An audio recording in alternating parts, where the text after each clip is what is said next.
大家好，歡迎你嚟到我嘅 channel。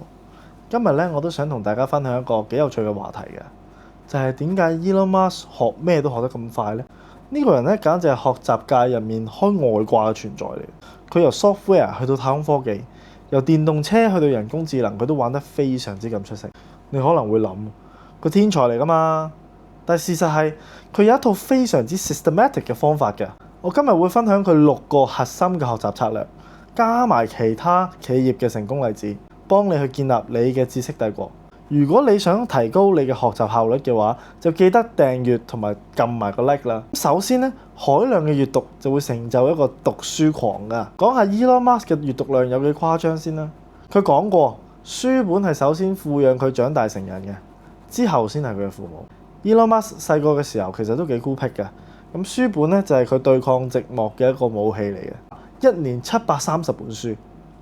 佢細佬講過，細個嘅時候咧 ，Elon Musk 每日至少會讀2本唔同學科嘅書嘅。重點係佢嘅閱讀範圍非常之廣泛，由科幻小説啦，去到哲學；由編程啦，去到工程學；工程學去到社會傳記。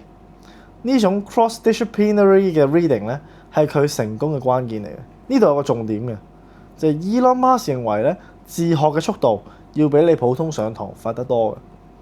當你擁有咗高超嘅閱讀能力嘅話咧，你就掌握咗世界一切知識嘅可能性。因為所有嘅知識最終都會形成一本書嘅。咁我哋睇下其他嘅成功人士啊。Bill Gates 每年讀50本書，巴菲特每日用5到6個鐘頭讀書。點解啊？因為知識係好容易複式增長嘅，你讀得越多，理解新嘅知識就越容易。所以我第一個建議就係，你每日最少讀30分鐘，重點係 consistency 同埋 diversity。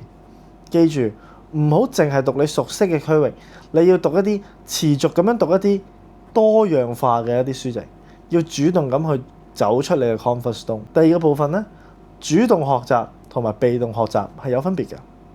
好多人學習都係被動嘅，淨係聽書睇書，但係冇主動咁去思考。Elon Musk 就唔同啦，佢將學習當成為佢探索世界嘅主要方式，而且事實證明啊，主動學習嘅效果係遠比被動學習好嘅。咁我哋睇下佢嘅業績啊。喺創辦 Tesla 之前，佢唔識做電車嘅；喺創辦 SpaceX 之前，佢都唔識做火箭嘅。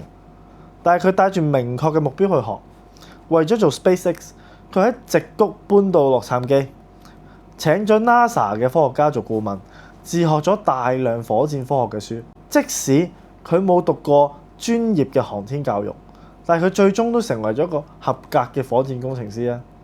呢個就係主動學習嘅威力啦。當你帶住一個明確嘅目的 （clear purpose） 去學習嘅話，效果會好好多㗎。呢一種目標導向型嘅學習，其實好多成功企業都用緊。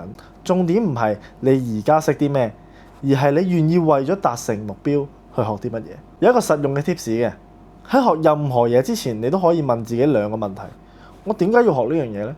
同埋我具體要達到啲咩嘅目的呢？第3個部分呢，我哋需要向唔同嘅高手學習嘅。Elon Musk 一樣嘢好犀利嘅，佢為咗創造 SpaceX 啦，佢會同每個負責火箭唔同部分嘅專家去深入咁交流佢哋嘅技術嘅。每一個高層唔單止要係某一個領域嘅專家，佢哋仲要了解每一個 pass 嘅功能同埋基本嘅工程知識。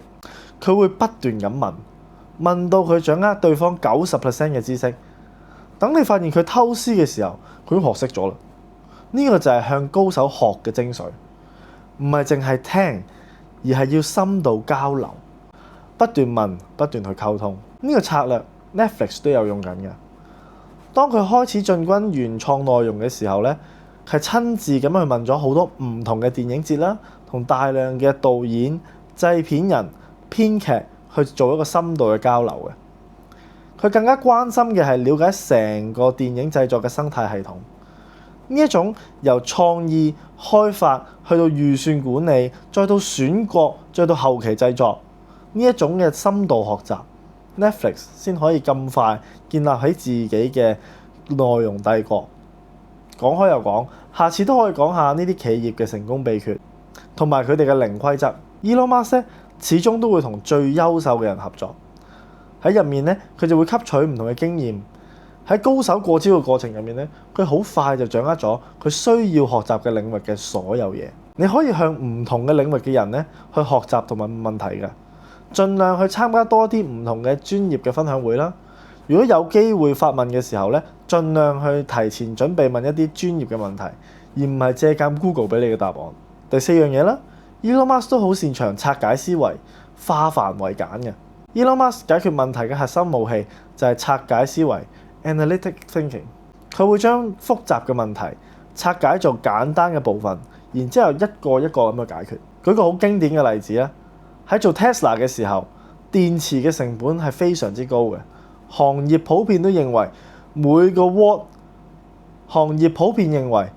kilowatt hour 係要$600，而且一直都係咁貴喎，冇改善空間嘅，所有人都接受咗呢個現實。但係 Elon Musk 決定去拆解呢個問題，佢研究之後發覺，電池其實只係由碳、鋁等等嘅金屬，再加埋一啲用於分離嘅聚合物組成一個金屬罐啫嘛。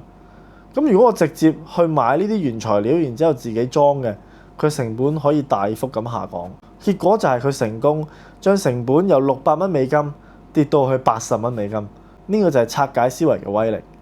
拆解思維嘅秘訣就係回溯事物嘅本質，將大問題分解到最不可分割嘅細狀態。今日去到最重要嘅 concept 啦。Elon Musk 會將知識比喻為一棵智慧樹嘅 knowledge tree。呢個概念徹底改變咗我哋對學習嘅理解嘅。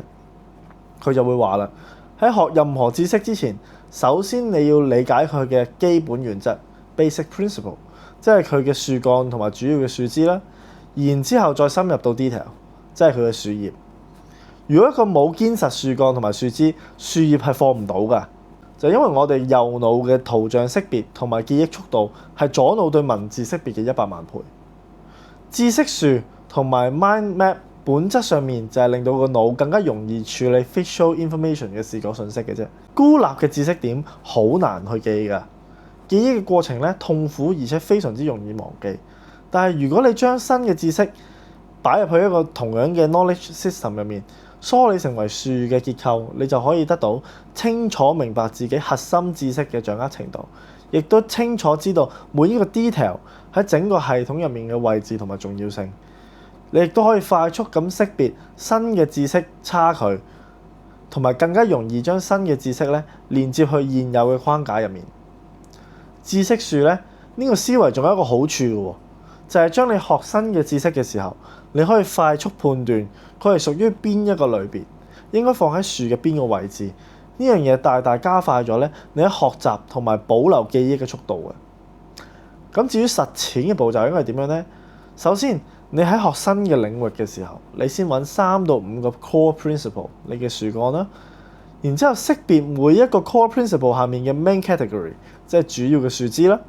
之後再建立元素之間嘅邏輯聯繫，再逐步加入 subtopic 同埋 specific details， 即係你嘅細嘅樹枝同埋你嘅樹葉啦。最後再定期回顧同埋重組你嘅 knowledge tree。記得啦，知識樹咧佢唔係靜態嘅，佢係會隨住你嘅理解加深而不斷演化嘅。最後一個都係非常之強大嘅，就係跨領域嘅遷移、創新嘅真正嘅密碼。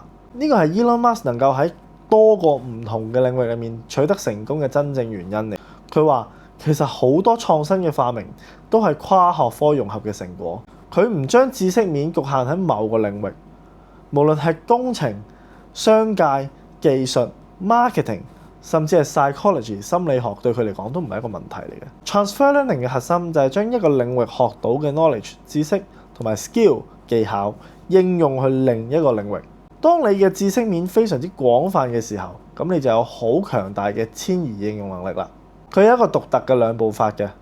首先，你可以將知識分解做頭先講過嘅 core principle 同埋你嘅思維模式。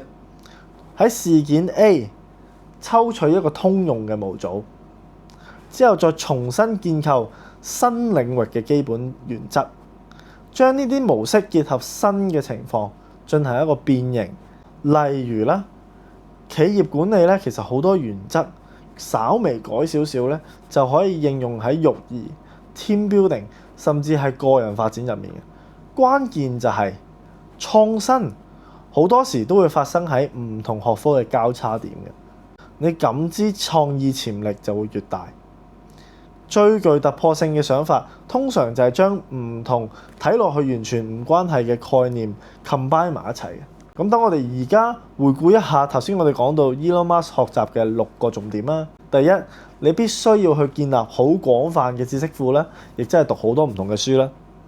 第二，你應該要帶住一個明確嘅目標去學習嘅，咁你學習嘅效率咧就會提高好多倍㗎。第三，你快速獲得通過驗證嘅專業知識咧係好重要嘅，咁你可以通過同唔同嘅導師啦，或者係專業人士咧去溝通而得到呢樣嘢嘅。第四咧，你就要用分析嘅思維拆解一個問題，將複雜嘅問題變成簡單嘅小問題。第五咧，你應該要建立自己嘅知識樹、知識嘅體系，系統化嘅一個組織，將你嘅知識成為你可以用到嘅嘢。第六咧，你可以培養一個跨領域嘅應用學習能力，保持你嘅創新。記住佢講過一句説話啦，我認為大部分人學到嘅嘢，比佢哋自己認為佢自己學到嘅嘢多得多。好多人未試就否定咗自己啦。而我喺呢度想補充一樣嘢嘅，其實財富，亦即係我哋好多人經常追逐嘅錢咧，係對知識嘅補償嚟嘅。深度嘅閱讀同埋深度嘅思考，就係提升你嘅認知方法最快嘅方法。不論你覺得你會唔會叻過 Elon Musk 咧，但係我哋絕對可以借鑑佢嘅方法嘅，突破自己嘅學習界限。咁如果你覺得今日我嘅內容對你有幫助嘅，記得 like、share 同埋 subscribe 我啦。喺 comment 嗰度你仲可以話俾我聽，你最想學邊個技能，等我下次同大家講下。下次見。